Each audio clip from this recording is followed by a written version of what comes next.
మెదక్ జిల్లా బీఆర్ఎస్ పార్టీ కార్యాలయంలో మెదక్ మున్సిపల్ మాజీ chairman RL Mallikarjuna Goud, party పట్టణ కన్వీనర్ మామిళ్ల ఆంజనేయులు, మున్సిపల్ మాజీ కౌన్సిలర్లతో కలిసి మీడియా సమావేశం నిర్వహించారు. ఈ సందర్భంగా వారు మాట్లాడుతూ తెలంగాణ భవన్లో కేటీఆర్ గతంలో సిద్దిపేటలో పందులు, మెదక్లో గాడిదలు ఉన్నాయని అన్నారే గానీ ప్రజలను ఉద్దేశించి కేటీఆర్ అనలేదని పేర్కొన్నారు. ఈ వ్యాఖ్యలను తప్పగా మెదక్ పట్టణ కాంగ్రెస్ నాయకులు ప్రజలకు రుద్దే ప్రయత్నం చేస్తున్నారని, ఇలాంటి తప్పుడు ఫిర్యాదులు మానుకోవాలని హెచ్చరించారు. అధికారంలోకి వచ్చిన కొద్ది కాలంలోనే కాంగ్రెస్ పార్టీ ప్రజల విశ్వాసం కోల్పోయిందని ఆరోపించారు. ఎన్నికల సమయంలో ప్రజలకు మాట ఇచ్చిన కాంగ్రెస్ పార్టీ ఎన్నికల్లో గెలిచిన తర్వాత మోసం చేసిందని ఆరోపించారు. మెదక్లో కాంగ్రెస్ నాయకులు బీఆర్ఎస్లో చేరికను ఉద్దేశించి తెలంగాణ భవన్లో కేటీఆర్ గారు సిద్దిపేటలో పందులు, మెదక్లో గాడిదలు గతంలో ఉండేది, అభివృద్ధిలో భాగంగా 10 సంవత్సరాల అభివృద్ధిలో భాగంగా సిద్దిపేటలో పందులు లేకుండానే మెదక్లో కొంత గాడిదలు తగ్గినాయి, ఇంకా అభివృద్ధి జరగాలని అది అభివృద్ధి మీద మాట్లాడిన మాటను తనకు తానుగా ప్రజలకన్నట్టుగా భ్రమింపజేసి నిన్న ఎస్పీ దగ్గర ఫిర్యాదు చేయడం జరిగింది. మేము వాళ్లకు హితవు చెప్తున్నాం. గాడిదలు కాదు, గాడిదలు అనేది అభివృద్ధి చేస్తే గాడిదలు ఉండకుండా పోతాయి. మీ దృష్టి అంతా అభివృద్ధి మీద పెట్టాలి తప్ప ప్రతిపక్షాలు మాట్లాడిన దాని మీద ఎక్కడ తప్పు దొరుకుతుందో. కేటీఆర్ గారు మాట్లాడిన 3 రోజుల తర్వాత ఆ పిటిషన్ ఇవ్వడం జరిగింది.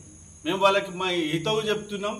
మీరు గాడిదల మీదనో పందుల మీదనో మాట్లాడి కేసులు చేయించడం, సోషల్ మీడియాలో కౌంటర్లు పెట్టడం బంద్ చేసుకొని మెదక్ అభివృద్ధి మీద దృష్టి పెట్టమని చెప్పి కోరుతున్నాం.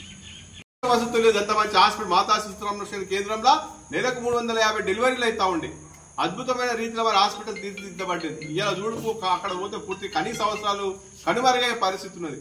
హాస్టల్లో పిల్లలు నానా కోసపడతా ఉన్నారు.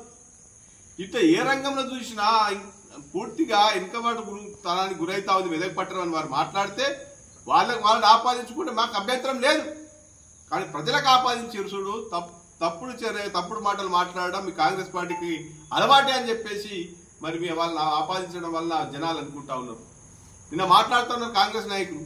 కొంతమంది అంటారు వయసుకైన గౌరవం కేసీఆర్ తెలంగాణ గుండె చప్పుడు, తెలంగాణ రాదన్న తెలంగాణ కాదన్న తెలంగాణను తీసుకొచ్చినటువంటి కేసీఆర్ గారిని పట్టుకొని మరి స్థానిక ఎమ్మెల్యే ఏం మాట మాట్లాడారు, ఏం భాష మాట్లాడింది ఒక్కసారి గుర్తు చేసుకోవాలి.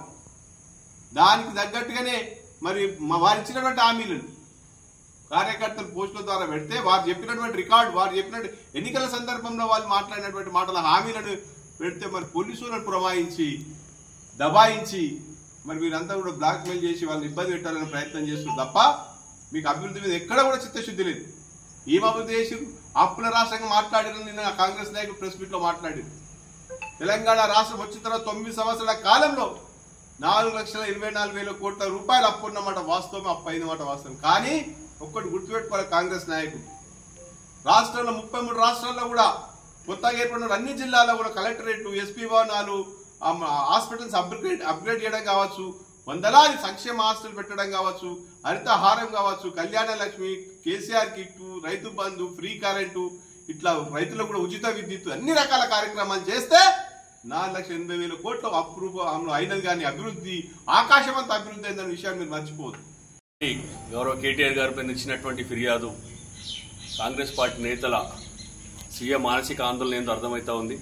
మరి కేటీఆర్ గారు గాడిదలనే పదాన్ని అభివృద్ధిలో భాగంగా ఇంకొక 5 ఏళ్ళు అధికారం వచ్చుంటే ఆ గాడిదలన్నిటి పూర్తిగా తోలేవారమని చెప్పి సందర్భంగా మాట్లాడడం జరిగింది.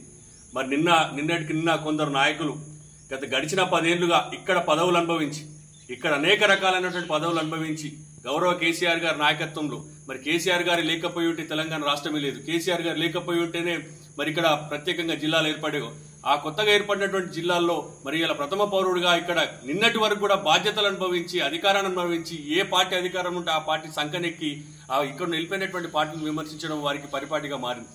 శిఖరమంతటి మనిషి కేసీఆర్ గారిని, తెలంగాణ ఉద్యమంలో నికాసైన ఉద్యమకారుడు కేసీఆర్ గారు, మరి కేసీఆర్ గారు లేకపోయి తెలంగాణ రాష్ట్రం లేదన్న విషయం యావత్ ప్రజానీకానికి తెలుసు. మరి వారి మీద వారి శాసనసభ్యుడు అనేక రకాల విమర్శలు చేస్తూ ఉంటే మరి పక్క నుండి చప్పట్లు కొట్టినటువంటి వారి యొక్క మూర్ఖత్వానికి నిదర్శనంగా భావిస్తా ఉన్నాం. గాడిదలు అనే పదం నిజంగా కూడా ఇక్కడ అభివృద్ధిలో భాగంగా అన్న పదమే తప్పించి ఇక్కడ ప్రజలు ఏమాత్రం ఉద్దేశించి మాట్లాడలేదని చెప్పి సందర్భంగా తెలియజేస్తా ఉన్నాం. మరి నిన్నటి వరకు కేసీఆర్ గారి నాయకత్వంలో పనిచేసిన నాయకులు ఈ విధంగా అటువైపు వెళ్లి ఇవాళ కేటీఆర్ గారిని మరి విమర్శించుకుంటూ మరి పాటల రూపంలో మాటల రూపంలో మరి ఈ రోజు మాట్లాడడం నిజంగా కూడా తోటి ఉద్యమకారులు అందరం కూడా బాధపడతా ఉన్నాం. వారి చర్యలను మానుకోవాలి. వారి యొక్క చర్యలు మానుకోకుంటే ప్రజాక్షేత్రంలో వారికి భంగపాటు తప్పదని సందర్భంగా హెచ్చరిస్తా ఉన్నాం. మరి అనేక రకాలైనటువంటి ఇబ్బందులకు గురి చేస్తా ఉన్నారు. మరి స్థానికంగా సోషల్ మీడియాలో మరి వారు ఏదైతే కేసీఆర్ గారిని కేటీఆర్ గారిని విమర్శిస్తూ పోస్టులు చేస్తా ఉన్నారు, మరి పోలీసులు కూడా వారికి మద్దతు తెలుపుతా ఉన్నారు. మరి వాటికి కౌంటర్ గా కేసీఆర్ గారి అభిమానులు కావచ్చు, కేటీఆర్ గారు, హరీష్ రావు గారి అభిమానులు వాటిని కౌంటర్ చేస్తా ఉంటే అర్ధరాత్రి పోలీసు ఇళ్లపైకి వచ్చి దాడులు చేస్తా ఉన్నారు. మరి ఇక్కడ మరి రాహుల్ గాంధీ రాజ్యాంగం పట్టుకుని దేశవ్యాప్తంగా తిన్నటువంటి రాహుల్ గాంధీ గారు మరి మీ ఎమ్మెల్యే గారు ఇక్కడ రాజ్యాంగం లోబడి పనిచేస్తా ఉన్నారా, లేదంటే ఇక్కడ ఏమైనా ప్రత్యేకంగా రాజ్యాంగాన్ని ఎమ్మెల్యే గారు రాసుకున్నారని సందర్భంగా డిమాండ్ చేస్తా ఉన్నాం. భవిష్యత్తులో కేసీఆర్ గారిని కానీ, కేటీఆర్ గారిని కానీ, హరీష్ రావు గారి పైన కానీ మరోసారి కనుక ఎక్కడైనా అనేక అనుకోని సంఘటనలు కానీ అభిమానులను కించపరిచే విధంగా ఏమైనా మాటలు మాట్లాడితే ఖచ్చితంగా కూడా ఎదుర్కొంటామని చెప్పేసి సందర్భంగా తెలియజేస్తూ తెలంగాణ ఉద్యమకారులకు, బీఆర్ఎస్ పార్టీ కార్యకర్తలకు కేసులు కొత్త కావు, కొట్లాటలు కొత్త కావు, లాఠీ దెబ్బలు కొత్త కావు అని చెప్పి మరోసారి గుర్తెరగాల్సిందిగా ఈ సందర్భంగా డిమాండ్ చేస్తూ మరి నిన్న జరిగినటువంటి ఎస్పీ గారు ఇచ్చినటువంటి ఫిర్యాదు అంతా కూడా ఊటకప్పు మాటలని చెప్పేసి వారిని ఏదో కేటీఆర్ గారి మాటను ప్రజల మీదకి రుద్ది వారు రాజకీయ లబ్ధి పొందేటువంటి భాగంలో మాట్లాడారని చెప్పేసి సందర్భంగా తెలియజేస్తూ మరోసారి గౌరవ కేసీఆర్ గారి మీద, కేటీఆర్ గారి మీద విమర్శలు చేస్తే సహించే ప్రసక్తి లేదని చెప్పి హెచ్చరిస్తారు.